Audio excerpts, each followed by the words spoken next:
សូមឲ្យ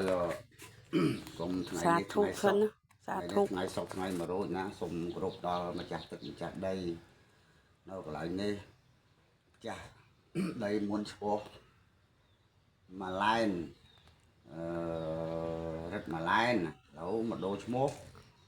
ដោះច័ន្ទឥឡូវខ្ញុំមកជាតំណាងឲ្យក្មួយតំណាងឲ្យឈ្មោះដោះច័ន្ទនេះជាម្ចាស់ទឹកជាម្ចាស់ដីនៅកន្លែងនេះអញ្ចឹងខ្ញុំមកបោសសម្អាតជូតសម្អាតទីធ្លានេះមានទាំងកូនមានទាំងចៅមានទាំងក្មួយទាំងអស់ដែលបានចូលរួមទាំងអស់កន្លែងនេះសូមឲ្យម្ចាស់ទឹកម្ចាស់ដីនាងគង់ហ៊ីព្រះធរណីព្រមទាំងព្រះម៉ែគង្គាណាកូនចៅពឹងពាក់ស្នាក់អាស្រ័យនៅកន្លែងនេះក្មួយនៅឆ្ងាយក្មួយមិនបានមកដល់ពេលមកបានចាំរៀបចំឬមួយកម្មវិធីនេះមិនទាន់ធ្វើកម្មវិធីធំទេគាត់ណាជម្រាបសុំទឹកសុំដីសុំបន្លែកុំឲ្យឆ្ងាយឆ្ងល់កុំឲ្យឆ្ងាយឆ្ងល់មកកន្លែងនេះហើយមិនបានប្រាប់បានជម្រាបអីណាមានក្មេងមានខ្មាំងមកឡូឡាអីសុំឲ្យម្ចាស់ទឹកម្ចាស់ដីប្រភូមិនៅកន្លែងនេះខន្តីអភ័យទោសឲ្យចៅទាំងរូបខ្ញុំឬប្រពន្ធកូនខ្ញុំក្មួយខ្ញុំចៅខ្ញុំមកលេងទាំងអស់នេះសូមបានក្តីសុខដីចម្រើនសូមឲ្យម្ចាស់ទឹកម្ចាស់ដីណានាងគង់ហ៊ីព្រះធរណីសូមឲ្យលោកជាស័ក្តិសិទ្ធិជាសិនស័ក្តិសិទ្ធិជួយដឹងជួយលឺព្រះម៉ែគង្គាគុណរស់នៅសពថ្ងៃនេះនៅលើព្រះម៉ែធរណីព្រមទាំងរស់បានអាសាព្រមទាំងម្នាក់ផ្ទះម្នាក់អីកុំឆ្ងាយកុំឆ្ងល់សំបានក្តីថ្ងៃមុនធ្វើឲ្យខ្ញុំខ្លាចហ្នឹងថ្ងៃលោមានឆ្ងាយម្នាក់ឆ្ងល់កូនចៅមានថ្វាយរបស់ណាមាននេះផ្លែឈើមានផ្លែឈើ5មុខមានទឹកក្រូចមានណាកន្លែងសូមឲ្យម្ចាស់ទឹកម្ចាស់ដីទាំងអស់នៅកន្លែងនេះសំខាន់តែប្រេះទោសសូមឲ្យខ្ញុំគ្រួសារខ្ញុំកូនចៅខ្ញុំមករស់នៅកន្លែងនេះសូមឲ្យបានចំណុកសុខសប្បាយចាប់ពីពេលខ្ញុំដុតធូបសែនផ្លែឈើទៀតនៅធ្វើទៀតប៉ុន្តែឥឡូវរៀបគ្រាន់តែរៀបអេរៀបថាផ្លាស់ម្ចាស់ហើយកុំឆ្ងាយកុំឆ្ងល់ចាស់មុនរិទ្ធម៉ាឡែនហ្នឹងហើយនេះដោះច័ន្ទ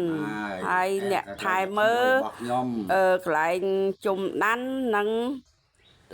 សុខាសូមឲ្យបានដីសុខដីសូមឲ្យបានដីសុខដីម្រើកុំខ្ញុំញីខ្ញុំឲ្យខ្ញុំខ្លាចអីខ្ញុំមកថែអាសាបោសសម្អាតឲ្យស្អាតតាឥឡូវខ្ញុំជម្រាបហើយជម្រាបណាប្រាប់ផ្លែឈើ5មុខមានទឹកសុទ្ធកូកាអីកន្លែងខ្សែផ្សោយខ្លះតិចទៅដល់ថ្ងៃនោះគេធ្វើធំម្ចាស់គេមកគេធ្វើធំធំអីទេមានអាមនឆ្ងល់អីធំលេខ1ហ្នឹងហើយ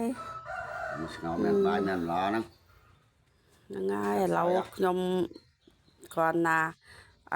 ទិញផ្លែឈើ5មុខរៀបមាន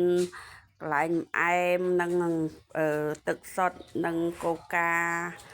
ឲ្យកន្លែងម្ចាស់ទឹកម្ចាស់ដី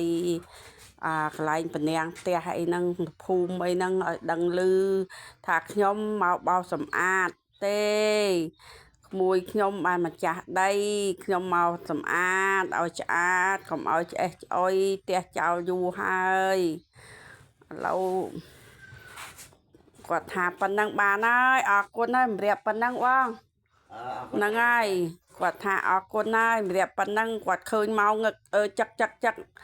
ញៀវអីចឹងកូនចៅអីហ្នឹងណាបានគាត់ឆ្ងាយគាត់ឆ្ងល់ហ្នឹង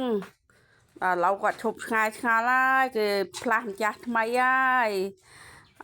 គាត់ជូនពរឲ្យ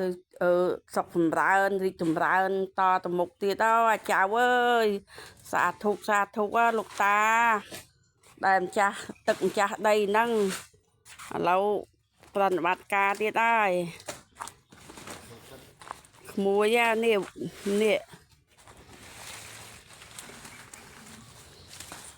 កាប់វាលតិចខ្ទីហើយមីងបានមកបានថតវល់ឥឡូវត្រូវមកម្សិលមិញវល់ពេកឥឡូវនេះកន្លែងដើមឈើហ្នឹងកន្លែងកាប់ហើយអស់រលំហើយឥឡូវដាក់កាប់ឆ្កាដុតលីងលួតអស់ហើយណាក្មួយលបងកាប់ឆ្កានេះកន្លែងនេះវិញណាតំអីព្រៃដុះ ហើយក៏ធប់ហូបឥឡូវគាត់កាប់ឆ្កាហើយកាប់ឆ្កាវាលស្អាតអស់ហើយណ៎ពងតែធ្វើតាមមកដល់គាត់ធ្វើហើយមាននោះថ្ងៃហ្នឹងមីងចូលទៅចេញទៅម៉ោង2:10ជាងអីឥឡូវយកអង្គមកដាំបាយហូបហើយចាំអត់ទៅផ្ទះពងធ្វើការហើយមីងយកសម្ភារៈគឺទេសដាំបាយដាំអីហូបនៅហ្នឹងហើយបានទៅណងហើយអូនវាអត់ថ្លឹងអស់ហើយពីរអ្នកយាយតាម៉ូតូម្នាក់មួយបានដឹកអីវ៉ាន់អស់នេះម៉ូតូពូ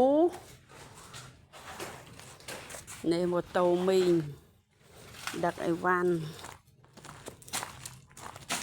ធ្វើឲ្យដល់ក្មួយដល់លីងឆិលក្មួយមកដល់មីក្មួយញឹមខ្ជិបហ្មងហ្នឹងណា